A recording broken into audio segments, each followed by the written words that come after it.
Hello and welcome back to Assetto Corsa. Now, this is something you don't normally see, but for the purpose of going back into checking mods, we thought we'd start with an interface mod because this is now my new interface because it's absolutely sublime.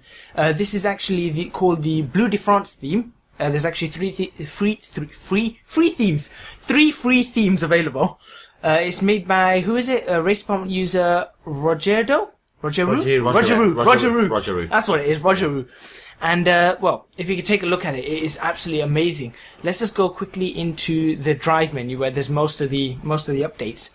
And when you go into that, you can see that it's widened up. So it's more designed for widescreen layouts.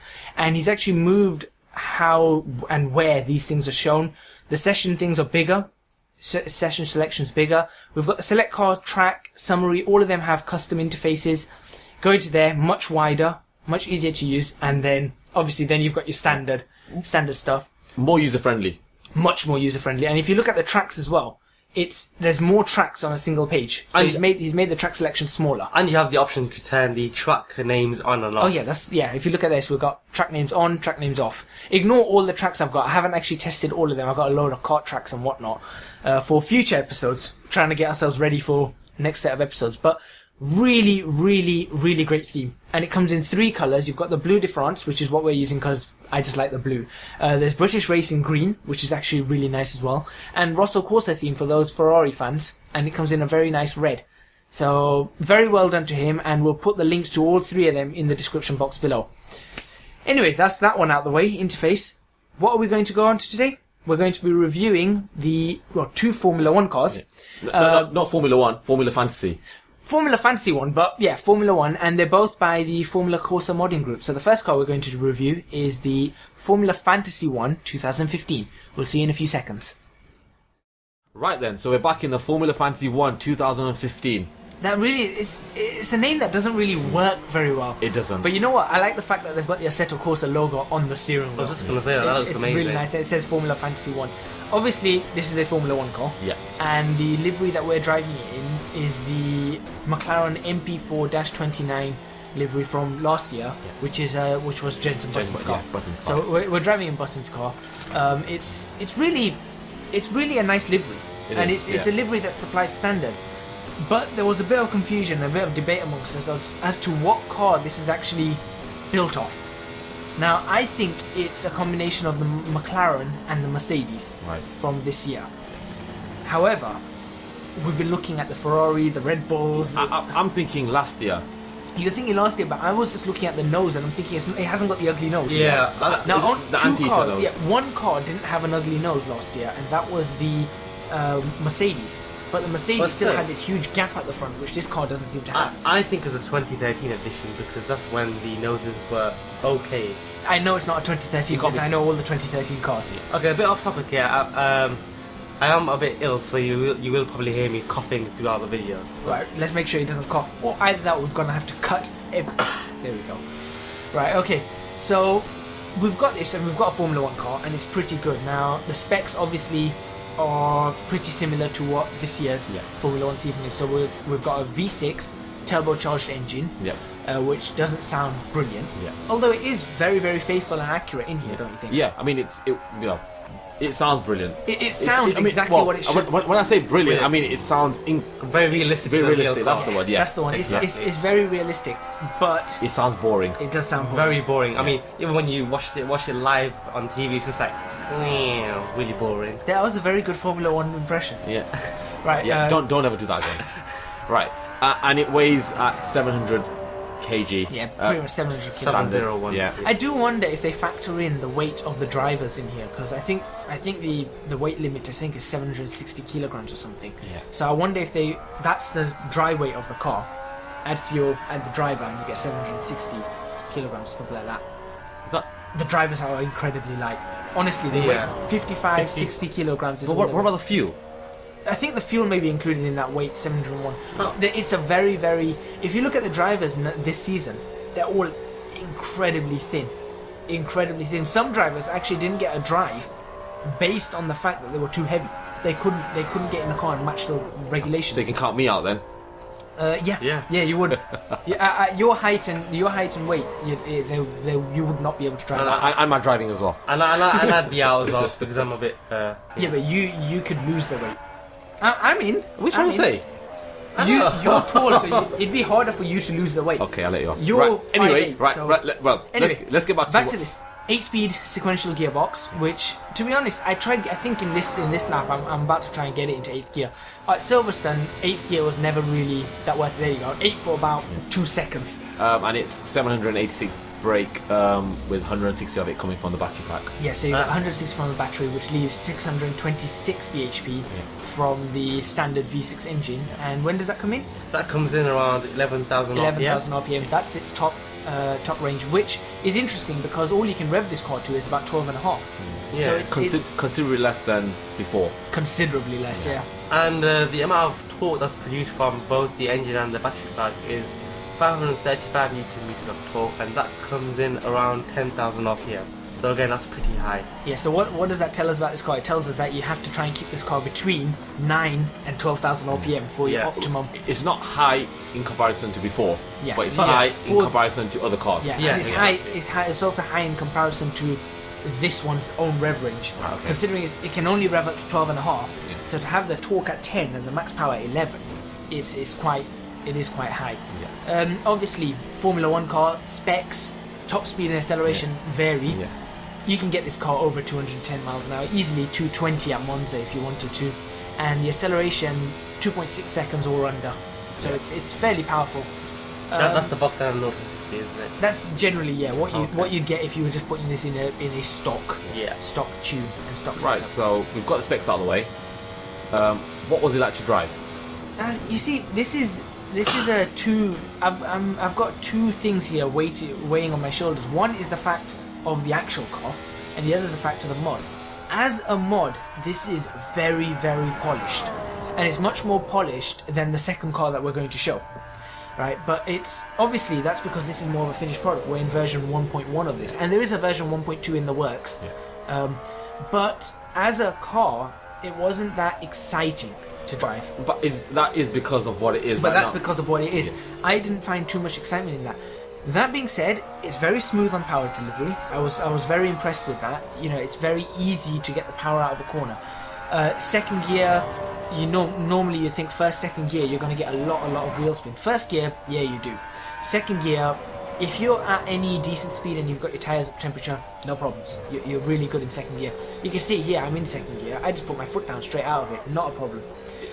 Do you reckon it's the sound as well? Because I know obviously the sound isn't as good as what it was. Yeah. But when you're driving a car, the sound is not very interesting, and not you're not feeling the power of it. It just I think it takes a lot of it takes some of the adrenaline rush away. Yeah. You are right about that. I mean, the gearing in this car is really nice. Okay, I don't like 8 gears, but it does go through the gears very nicely. It's very smooth on power delivery. The brakes are really sharp. If anything, the excitement comes from getting to that limit of using the brakes, just to make sure that you can get 1/10 of a second. Obviously, I wasn't going too fast here. I think the fastest lap I got was maybe I think it was a 1:43 or something at some point, which was my final lap. But the braking is where you get most of that excitement from. When you're driving, it's not like it's bumping all over the place. It's not on the edge or anything. it's not an animal like the next one. It's exactly. It's not. It's Yeah. not. The It's raging much bull. more tame. The raging bull. Which, Well, no, we're not driving Red Bulls. So, oh, you know what I mean. but yeah, it's. I don't know. It's there and not there, if you know what I mean. Yeah. As a mod, it's really, really accurate and well done and well made. Very polished, very smooth. Exterior, interior, as I bump, is really, really great. Steering wheel. Steering wheel looks great. The whole display works. This is where, yeah, if damage was on, I think I might have significantly messed that car up. But And they'll be calling you in. yeah, well, actually, they wouldn't be calling me in. That would just be a red flag because my wheels would be off. But if you look at the steering wheel, if you look at the exterior model, it's very, very highly detailed. So it's, they've taken a lot of time. I've seen the process of how they do this, and I've done game modeling before, so I know that when you're in 3ds Max or Maya or whatever you're doing it in, it's a lot of process to get the basic shape and then make the mesh around it to make sure it's all smooth and everything. So the amount of work that's gone into this is commendable, and the finished product is really commendable. Another thing, we comment on gloves, and even the creases on the gloves look pretty impressive. They've done a very nice job of getting the right skin. The stitching as well. I think the stitching may be stock from Assetto Corsa, I'm not sure. Right. But what they've done is they've actually applied the skin to the actual helmet and the texture, so it looks like there's a McLaren driver in a McLaren car, not just a standard driver. Which is, again, well done to them. Very, very nicely done. Overall marks on this car? I mean, well. Okay, as a mod. I'll give it's up there. I can't fault it, so I'm probably going to give it an A. I'm giving it an A. It's a top class mod. It really is a top class mod. You? Yeah, I'll agree with you both. It's an A. Yeah, As a car though, it's a Formula 1 car. It provides some excitement. C. Yeah, Bernie Eccleston, sort it out, please. Yeah, seriously, we just make it a bit. Even if it just let it rev more, let it go up to 16,000 revs. Yeah. Let there be a little bit more power. Let there be change. I know that the regulations are going to be changing, and I'm hoping that those regulation changes bring these things about. But that's the end of this car, and we'll talk more about regulation changes when we switch to the next car in a few seconds. Right then, so we're in our second car now, the FC1 Williams, and this is based on the FW31. Yep, we've gone back in time to 2009. However, we're not driving in a Williams livery. We're actually driving in Jenson Button's livery again, but this time Brawn GP. And we're driving the S1 version of this car. So there are two versions of this car, one with KERS, one without KERS. We're driving the KERS version because in the regulations in 2009 there was KERS. Before we talk about the specs and everything of this car, quickly going to continue what we were talking about, the regulation changes in Formula 1. There are going to be regulation changes, and I'm hoping that, how we were talking about the old car being a bit more boring and dull. Yeah. I'm hoping that spices up the racing again, sort of, to the kind of racing that we expected in this era and the V10 era that came before it. Yeah. What I will say, I mean, now that we've gone from the new car to the old car, we can see what we've lost. Yeah. Which is, the first and second gear, it's absolutely terrible. I mean, not terrible, brutal. Brutal. Yeah. But it's interesting brutal. Do you know what I mean? You've got to have that bike point right every single time. Yeah. You just can't mess up on that. Yeah. The main difference between the last one and this one is the V8 engine, and it just roars, isn't it? We've dropped 2 cylinders and we've dropped 6,000 RPM. Yeah. These things revved up. Rev range was 18,000. Yeah. I remember seeing the final one of these engines, a Red Bull. They took the limit off and they had this revving up to 22,500 RPM, and they had the engine cover open, and the actual exhaust pipes were burning red. The whole manifolds were glowing red hot. And they had all these people standing there revving this car up. Was it naturally aspirated? Naturally aspirated. Yeah. These weren't turbocharged, so you're not going to hear a turbo on it. But despite not being turbocharged, they were brutal. Yeah. Brutal machines. Sounds amazing, yeah. No 8 gears anymore. No. It's a 7 speed, so 7 gears, semi-automatic, and obviously seamless shifting, so you're looking at milliseconds, maybe 10 millisecond changes, if that. What's interesting is that it weighs 100 kg less than the new one.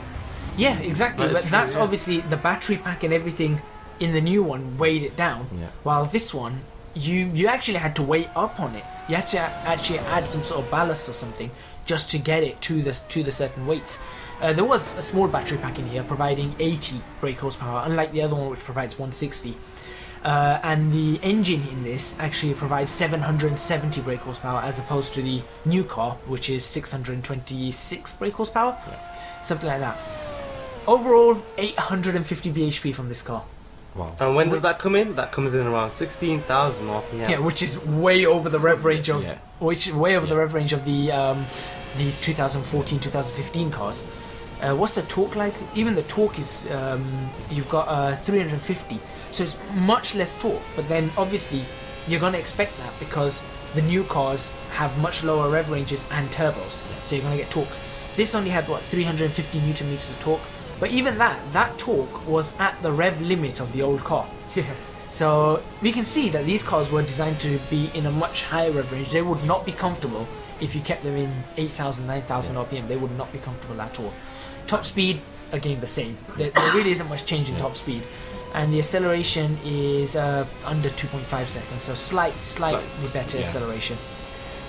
Pretty good car though. And the other thing we should mention before we start talking about our observations is that this is a beta. This is version 0.8, so unlike the other one which was final and improved, this is still in a beta stage. Right, so we'll go on to the observations now, and it's a Braun GP, isn't it? Yeah, Braun in this form, it's Braun GP, and it's Jensen Button's cars again. That's why I thought I'd take both Jensen Button's. What were you going to say? Yeah, one thing I noticed, one of the major changes when you're driving this car is if you compare it to the 2015 FF1 car, you can notice a big difference in the steering wheel of how old-fashioned it is compared to the new one.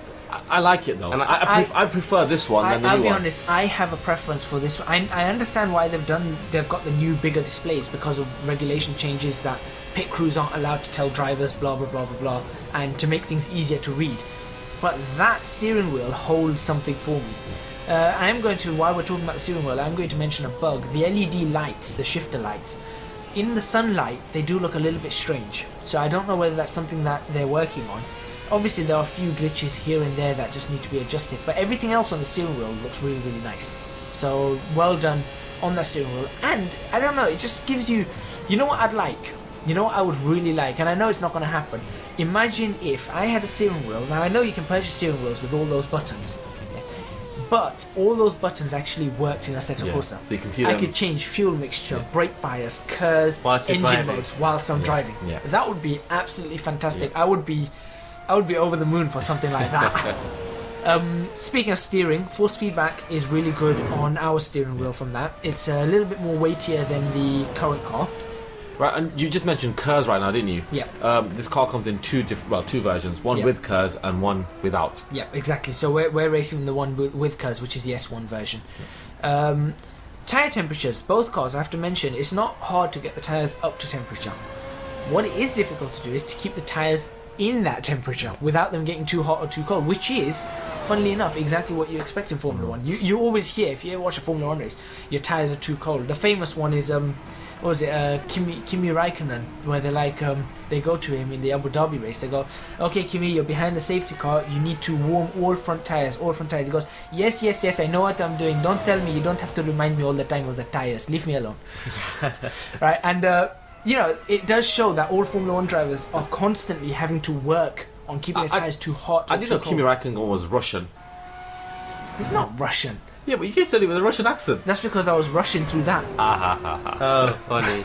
I had to put that one in there. Yeah. But seriously, the V8 engine, the sound, like you were mentioning on the sound, it sounds very nice, doesn't it? Yeah, I think that's where we get most of our enjoyment from. And it feels like, you know, when you're going around the corners, you hear it, you know. It just sounds more dangerous. Yeah. So you did that was a very odd V8 engine noise there. No, I stopped halfway. That was horrible. I decided to stop because you can talk.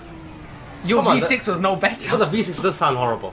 Yeah, that's true. This V8 does sound nice. I'm not going to even impersonate how good this sounds. It is a very, very nice sounding car. I mean, I prefer V10s, but these V8s were great. I remember back in the days when I actually used to watch Formula 1 properly, and the sound of those cars were... Yeah, but it was similar to this. Similar to this, as in they used to roar and just used to love watching it. Yeah. But nowadays, with the V6s, no offense to anyone else, but I don't know, it just seems dull. I kind of get bored. I mean, it's just... I don't know. I don't really know why they moved to V6. Well, I do know. They wanted to do environmental efficiency and all that stuff. Yeah. But there are other ways to make things more environmentally efficient, other than, you know, ruining an engine. And they have, quite frankly, ruined an engine. It's all due to its emissions. I mean, take for instance the LaFerrari, things like that. I mean, but the thing is, LaFerrari's got a V12 in it. That is exactly. It's amazing. Why couldn't Formula 1 do that? LaFerrari has this. The emissions on the McLaren P1. The emissions on the McLaren P1 when it's in, it does 40 miles to the gallon.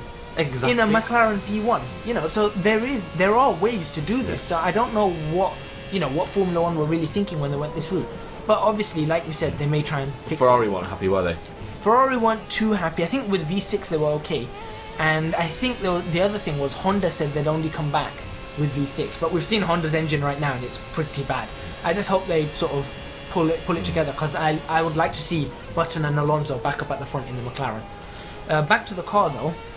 few things that we have to be careful on. Brakes. Yeah. You do have to be careful on brakes. And when you're off track, the tyres get dirty quickly and you spin. Yeah. You do spin. And you notice a few times I've done that. Yeah. And the steering is incredibly precise on it. I think maybe a little too precise. I think it may just be a little too sharp. How was the suspension on this car? Stiff. But then again, it did feel more like a Formula 1 car than the other one. It was bouncing and bumping, and you were holding the steering wheel tighter, and you know, I had at one point my heartbeat actually increased because I looked at my lap delta and I thought, hold on, I'm actually doing a good lap time here. Albeit, you know, it's not a qualifying lap time or anything, but it was quite a good lap time, and my heartbeat increased. Yeah. The quality on the modelling, I tell you what, very impressed with this one and the other one. Yeah. This team, Formula Corsa Modding, it's really good. Yeah.